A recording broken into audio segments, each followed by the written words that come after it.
Bonjour, donc on se retrouve aujourd'hui pour la toute première vidéo qui sera consacrée à Logic Pro 10, pour vous faire part dans un premier temps de mes impressions, et aussi pour vous aviser que j'ai pu obtenir Logic Pro 10. J'en ai parlé dans ma vidéo de bonne année 2014, où je vous expliquais à la fin de la vidéo que j'ai pu obtenir donc Logic Pro 10. Alors je ne sais pas si tout le monde l'a consulté.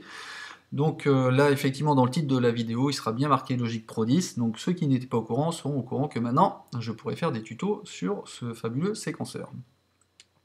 Mes premières impressions. Pourquoi je fais cette vidéo? Tout simplement, si vous êtes dans l'expectative, vous ne savez pas trop encore si vous souhaitez vous lancer pour acquérir ce séquenceur. Vous êtes plutôt, si vous êtes sur ma chaîne, vous êtes plutôt orienté Ableton Live ou Reason.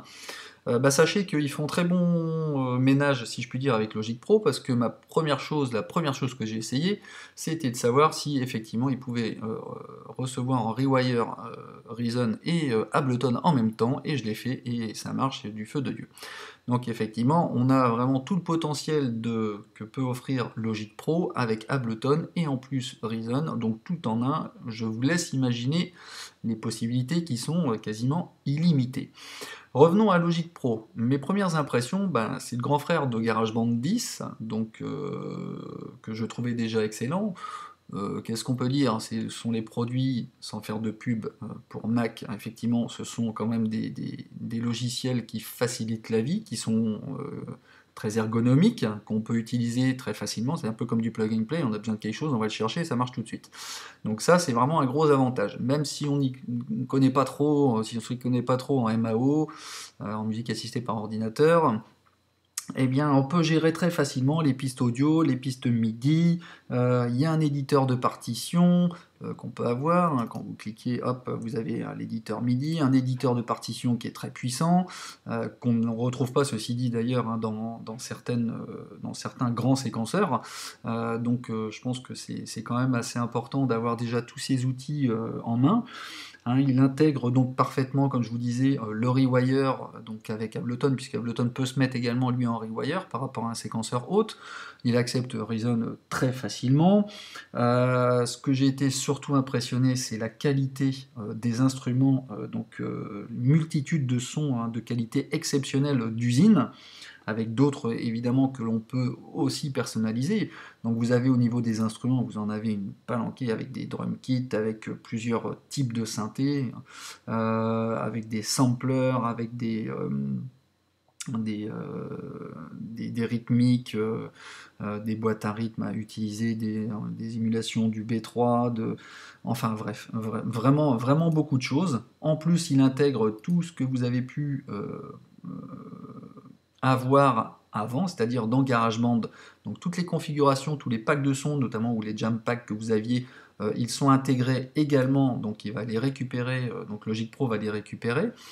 Donc c'est très très facile, je dirais, d'utilisation.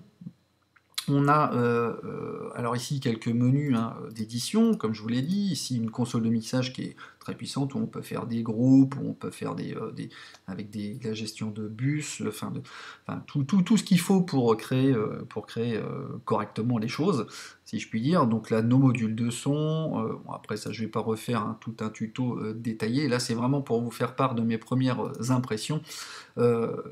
Et tout ça pour le 180 €. C'est-à-dire c'est le prix d'un bon instrument virtuel.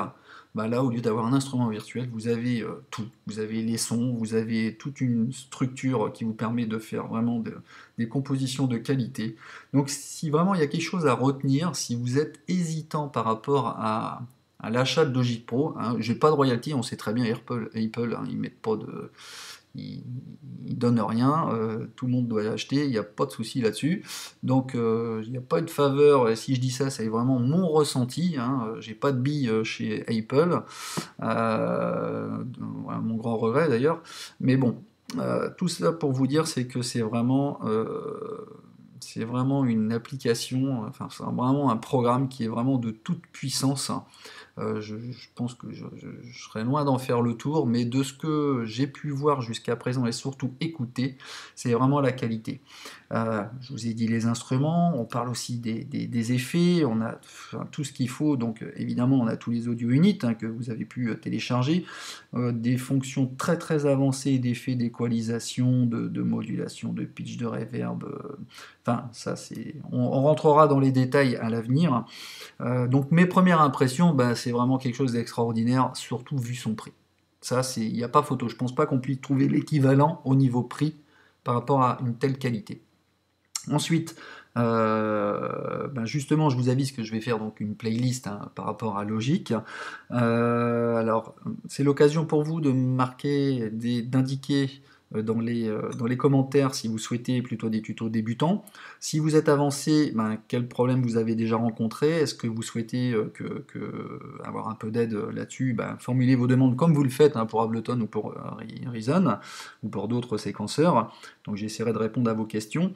Je fais état, donc je pense que dans la prochaine vidéo, je vais faire état des premiers soucis que j'ai rencontrés. Il y a des choses où j'ai mis un petit peu de temps à trouver justement comment configurer. Enfin, je suis allé fort puisque j'ai voulu faire fonctionner Ableton et Reason en même temps en Rewire sur Logic. C'est la première chose que j'ai voulu faire. Donc effectivement, il y a des petites astuces qu'il faut connaître hein, pour configurer de façon optimale tous ces logiciels. Donc ça fera certainement l'objet de la première vidéo tuto sur Logic. Hein. Donc en attendant, ben, laissez-moi un maximum de commentaires sur ce que vous souhaitez, que je puisse ben, connaître vos attentes, savoir si j'ai une majorité d'abonnés qui sont débutants ou d'avancés qui souhaitent des compléments d'information. Si on fait des mini tutos sur vraiment des sujets bien particuliers, sur du sound design aussi, parce que bon, je vais m'y mettre, hein, il y a tellement d'instruments, il y a tellement de possibilités avec Logic, ben, petit à petit, hein, je pense que je vais essayer de m'améliorer sur ce logiciel hein, qui est très facile de prise en main. Donc voilà, j'espère que ça aura pu vous donner envie de l'utiliser. Hein, ben, laissez-moi un maximum de commentaires et je vous dis à bientôt pour une prochaine vidéo qui sera consacrée donc à Logic Pro. Allez, ciao!